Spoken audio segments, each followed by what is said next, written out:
Up, it's Buns here. I'm going to be giving you tips on how to recover as Jigglypuff. One of the biggest mistakes I see newer players who try to pick up Jigglypuff, they make these mistakes. Like, they're always trying to be offensive, not really thinking about how to survive as Jigglypuff, because her longevity is actually more important than most of the characters in the cast because she dies so early.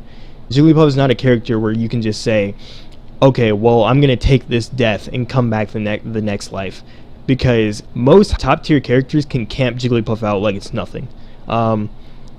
Once you lose the lead, you lose a lot of momentum, especially as Puff.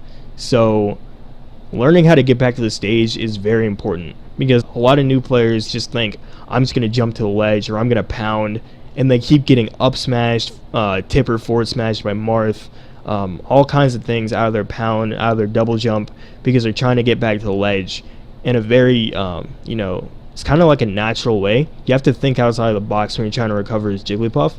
And one way you can get back to the ledge without being too predictable is actually using rollout to your advantage. Now, this doesn't work as just a regular approach option to the ledge, because if they're doing a standard edge guard, meaning they grab the ledge, it's not going to work. You're probably going to hit the other person and die.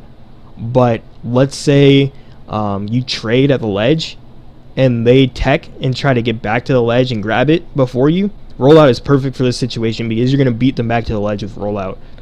And basically, I'm going to go over here and show you basically rollout snaps. Oops, I hit Marth. Probably shouldn't do it out. Oops. One point that I did want to bring out is if you hit too high on the ledge with rollout, then it'll actually bonk off the ledge. But if you sweet spot it, I'll try to show you where it sweet spots. Alright, so if you look at the trajectory of her sparkles, of her her rainbow farts, it's going below the stage. And that's really important to be able to sweet spot the rollout. If you go above the stage, like you're aiming to land on the side of the stage, then you're going to bonk like I did the first time. Or the second time, excuse me. But your trajectory has to be slightly below the stage in order to grab the ledge. And basically, with rollout being this fast, you really want to make sure it's charged up, but don't charge it too long or your opponent's going to catch on. But rollout is fast enough so that you can catch most people off guard getting back to the ledge. Like I said, it doesn't work if you do it every time, because they're probably going to just grab ledge or get hit by the rollout. Most of the time, you're going to use it as a mix-up option, and they're not going to be expecting it, so you can get back to the ledge like that.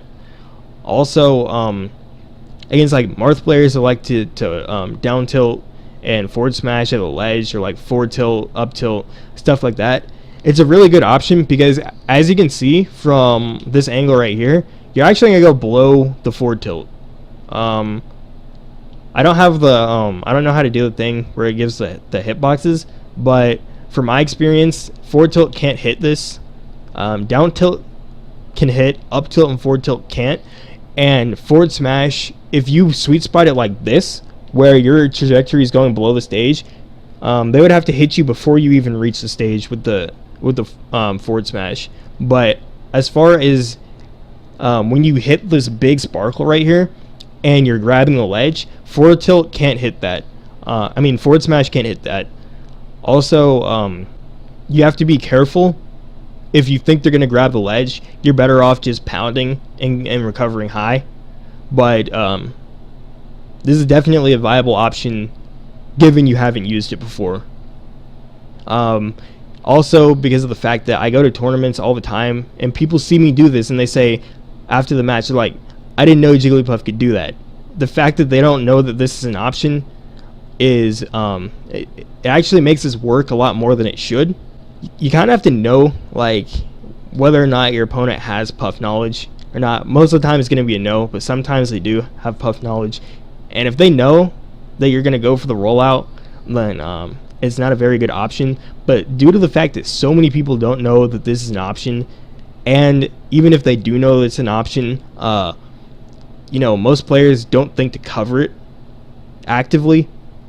then it makes it a viable option if you haven't used it before and you're trying to get back to the edge as quickly as possible. Well, yeah, that's pretty much it. This is all I wanted to say about Rollout to the Ledge. So you just have to be careful, know your matchup, know whether this is a safe option or not. But I can say that if they're not expecting it, and if they're on stage trying to edge guard you, then you can probably go for the rollout if you're like super far off stage, because they're not going to be expecting it. You're just going to grab ledge for free. And most of the time, even if they do react, it's going to be a late reaction. And what you can do is you can actually just jump off the ledge and punish their late reaction with like a rest or a drill or a back air, something like that.